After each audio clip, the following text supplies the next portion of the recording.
My name's 𝐁𝐫𝐞𝐚𝐤𝐢𝐧𝐬. I am JJ's mom. I'm JJ. I'm from San Diego. Currently living in Menifee. I just graduated about 2 days ago. And I'm JJ's father. A retiree living at home now, raising a 3-year-old and an 18-year-old, living in Menifee, California. I am a stay-at-home mom. I previously worked in the medical field. We have adopted JJ and 3 of his siblings through the county of San Diego. We adopted JJ when he was 2 and have had him ever since. My oldest son, who is biologically ours, so we are at fault for him. At the time, he was complaining, saying, "This house is filled with girls. I have no brother." And so my wife and I started talking, like, you know what? We just adopted the girls. We went through the county of San Diego. There are numerous children that need a good home, and we thought, okay, well, let's look into it. You know, maybe we'll do that. And the girls knew that we were interested in looking, and they met this toddler there who they interacted with and they thought was just great. And then, of course, we heard about him, and they did not tell us that he had any needs. All they told us about was this. Hey, Dad, this baby Justin, he needs a home, and I know you guys are looking at adopting, and so. And we want him to be our brother. Yeah. He's gone above and beyond everything thrown at him. I have 2 parents who have always provided for me and gave me this opportunity to, you know, live life to the fullest.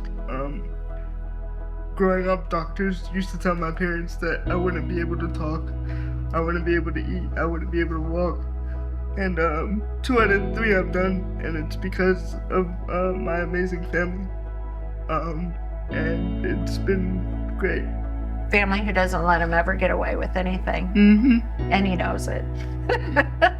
Look, it's not us. It's not just the family. It's Justin. Justin has a very big inner spirit that tells him to keep going. It's the people that have worked with him at school.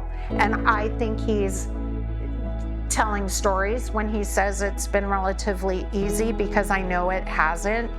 The challenge definitely was, you know, people would always tell me I couldn't do this, I couldn't do that, that I wouldn't get far.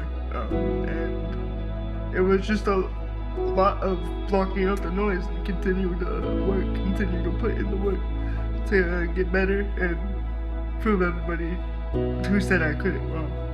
Back when I actually started at Liberty, because I started as a sophomore at Brandon School. They opened back in 2021. And when I met with the team that they had over there for my physical therapy and everything, the first thing I said to them was my end goal was to walk across that stage when I graduated.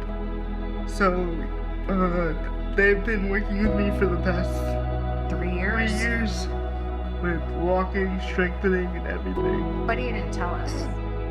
And they knew about the therapy services I was getting, but I didn't tell them why, you know, we were trying to work so hard, because I always wanted to keep it a secret.